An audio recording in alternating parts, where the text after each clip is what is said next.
పెద్దపల్లి జిల్లా మంతిని bus station ఆధునికీకరణ పనులకు మంత్రి పొన్నం ప్రభాకర్, మంత్రి దుద్దిల శ్రీధరబాబుతో కలిసి శంకుస్థాపన చేస్తారు. ఆర్టీసీని ప్రభుత్వంలో విలీనం చేయడం తమ ప్రభుత్వ బాధ్యతని చెప్పారు Ponnam Prabhakar.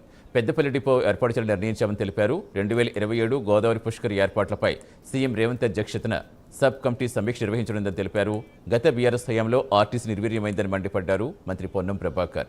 Manthani RTC bus stand renovation కోసం నిధులు కేటాయించిన సీఎం రేవంత్కి మంత్రి పొన్నం ప్రభాకర్కు ధన్యవాదాలు తెలిపారు మంత్రి శ్రీధరబాబు. శ్రీ కాళేశ్వర ముక్తేశ్వర క్షేత్రంలో ప్రయాణ ప్రాంగణం కోసం 3 కోట్ల నిధులు కేటాయించినట్టుగా తెలిపారు. పెద్దపల్లి జిల్లా వాసుల చిరకాల కోరికైన పెద్దపల్లి డిపో నిర్మాణ పనులు అతి త్వరలో పూర్తి చేస్తామని హామీ ఇచ్చారు మంత్రి శ్రీధరబాబు.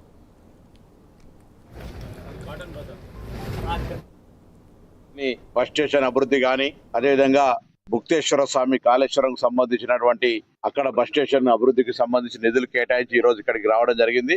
వీటితో పాటుగా ఈ జిల్లాకు సంబంధించి పెద్దపల్లి డిపోను కూడా చేస్తూ ఈ మధ్య రాబోయే 2027 గోదావరి పుష్కరాలకు సంబంధించిన ఏర్పాట్ల సబ్ కమిటీ ముఖ్యమంత్రి గారి అధ్యక్షతన గౌరవ మంత్రులందరూ కూడా కలిసి మరి సమీక్ష నిర్వహించే సందర్భంలో కూడా ఆ పుష్కరాలు కుంభమేళ కంటే ఎక్కువగా జనం ఈ ప్రాంత ప్రజలు గోదావరి పుష్కరాల్లో హాజరయ్యేటువంటి సందర్భంలో ఎక్కడ కూడా ఇబ్బంది లేకుండా ప్రజా రవాణా వ్యవస్థ అంటే పేద ప్రజలందరికీ, గ్రామీణ ప్రాంత ప్రజలకు లైఫ్ లైన్ అనేటువంటి ఆర్టీసీ బాసర నుంచి భద్రాచలం దాకా ప్రతి బస్ స్టాండ్ను, బస్ స్టేషన్ను, డిపోలన్నింటినీ కూడా నవీకరణ చేసుకొని ప్రయాణికుల సౌకర్యాలకు అనుగుణంగా అక్కడి వసతులను కల్పిస్తూ మరి ఆ యొక్క పుష్కరాల లోపల ప్రజలు భాగస్వాములై పాల్గొనే సందర్భంలో ప్రజా రవాణా వ్యవస్థ ఎట్లయితే సమ్మక్క సారక్కకు సంబంధించి ప్రత్యేకమైనటువంటి ఏర్పాట్లు చేస్తామో ఈ గోదావరికి సంబంధించిన అంశాల లోపల కూడా మా తెలంగాణ ప్రజా రవాణా వ్యవస్థ అయినటువంటి ఆర్టీసీ అన్ని ఏర్పాట్లు చేస్తూ ఉంది. మంతని పట్టణంలో ఉన్న బస్సు స్టేషన్ కు సంబంధించిన ఆధునికర కార్యక్రమం, ఇక్కడ సిమెంటింగ్ తో పాటు గ్రీనరీతో పాటు మరి ఇక్కడ నీటి నిల్వకు సంబంధించిన అంశాలతో పాటు ఒక 2 ప్రధానమైన ప్లాట్ఫామ్స్ నిర్మాణం చేయాలని మా సహచర గౌరవ మంత్రి గారు పొన్నం ప్రభాకర్ గారిని మేము కోరటం జరిగింది.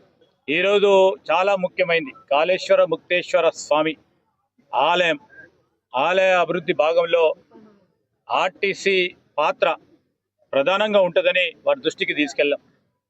బస్ స్టేషన్ నిర్మాణం చేయాలని దాదాపు 3 కోట్ల రూపాయలతో వారు నిధులు శాంక్షన్ చేయటం జరిగింది.